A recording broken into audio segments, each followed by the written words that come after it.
Hey, on this video, I'm going to show you my secret simple edit that lets me take car dealer pictures or even random pictures in parking lots or car shows and turn them into studio posters like this. Hey, thanks for joining me on this video. Before we get into it, I've made a couple of assumptions that you should know about, and here they are. Number one, that you actually own a tripod, because the edits work best when you're set up on a tripod. Secondly, is a circular polarizer. I'll show you some examples later in this video of how this really works. The third assumption is, of course, that you've got a camera, and it doesn't have to be the latest, fanciest camera.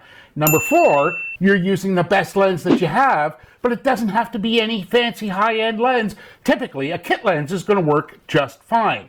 And last but not least, is that you understand how to shoot in manual, because that's how you can make some of this magic really happen. So let's jump into this. I'm going to show you how I took the pictures. I'm going to show you how I do the Lightroom edits to those pictures, how I bring them into Photoshop and make the magic actually happen. All I have to do right now is move over to my desktop computer and share my screen with you. So come on, let's go. Okay, so here we are into Lightroom. I want to draw your attention to a couple of things because I told you I made some assumptions, and here's some reasoning behind it. Hopefully this helps you with what you're doing. First of all, I said you needed to be on a tripod because you're going to see on these three images how we're going to take these into Photoshop and do some edits, and we want our alignment to be as close to 100% as possible. Secondly, I said you're going to need a CPL filter, circular polarizer, and if you look at this image here, it's a pretty solid image, and when I look at this next image where we've shifted the polarizer, you'll note that all of the exposure settings are the same. We're shooting at 1/30th of a second. The first image was at 1/30th of a second. The only difference is we've changed the circular polarizer, but you can start to see reflections in the side of the vehicle, which we're going to want to get out. So we're going to want to take some of the nicer reflections off this and add them into or mask out the not so good part of the other image so that we get the best possible picture. So that's why you need a tripod, you need a CPL filter. I told you that you didn't need any fancy lens, but we're stopping down here to 5.6. You could go even a little more if you wanted to, but shooting at 5.6, just about any kit lens is going to be able to handle that. So there's no real requirement on any big lenses. The only other assumption I made is that you're able to shoot in manual, and here's why. I'm going to show you the third image. I think you'll agree with me that the detail that is brought out in the brighter exposure, the detail in the tire, is a lot better looking than what you see in the base exposure, which is, let's call it technically, the correct exposure according to the camera light meter. So that's the reason that I talked to you about this.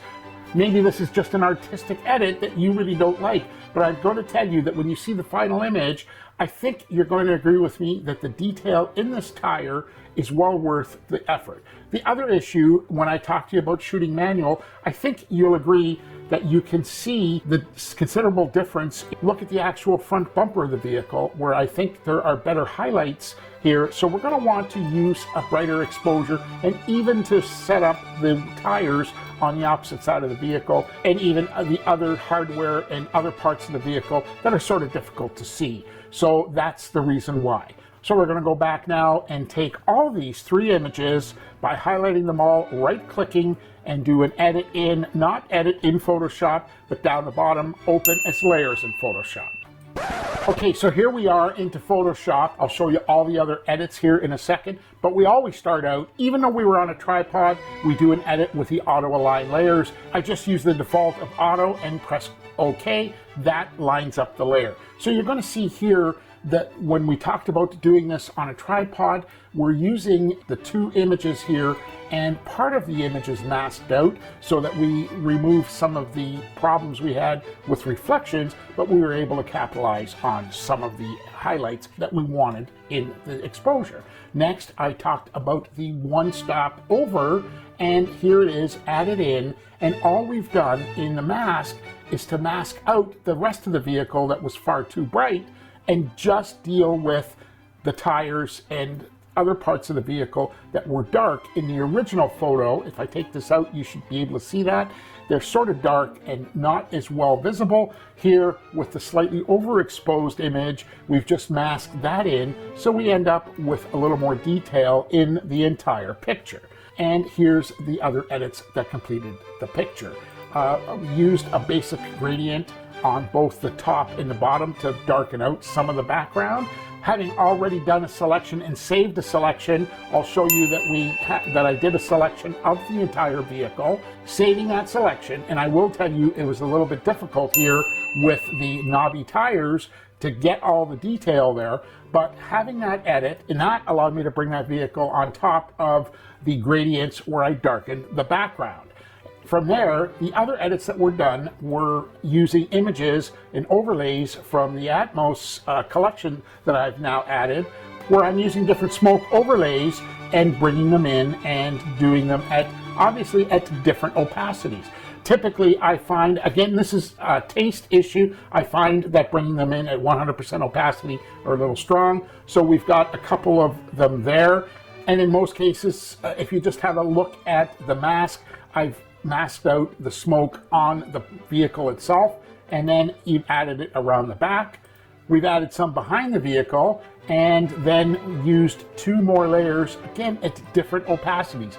I find that using even the same image at 2 different positions on 2 different layers at different opacities provide more realism, and that's the way I typically do it. As an example, this one image here is brought in at 61% opacity, and this other smoke layer, same smoke layer, just positioned slightly different, is at 28% opacity. The only other addition that was added to this image was a lens flare, again, out of that Atmos package, and that sort of completed the image. I typically like to add other logos and things, and this Outer Banks logo was available online, so I was able to crop that and add that here, and add the 2023 Bronco badge, and this becomes the final edit that made up the final image.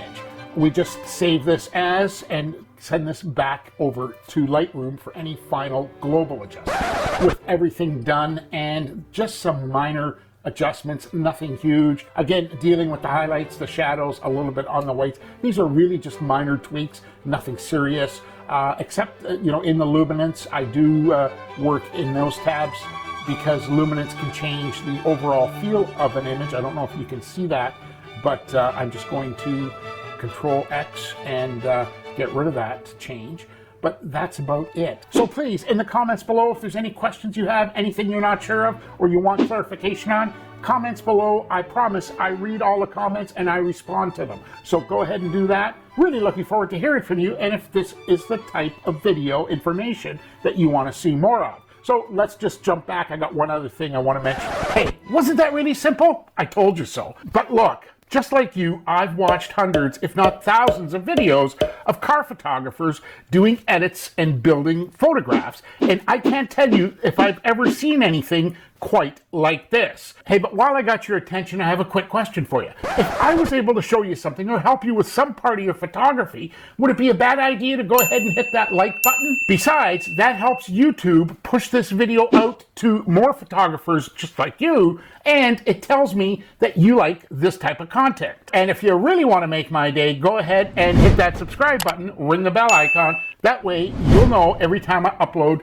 new content and new videos where I share my own tips, tricks, and hacks. And the next suggestion I have for you is to head over here and watch this video where I show you step by step what I call the classic studio shot. And it's probably the easiest type of photography or art that you can produce, and you can do that today. So you go ahead and do that, and I'll catch you over there. Take care, talk soon.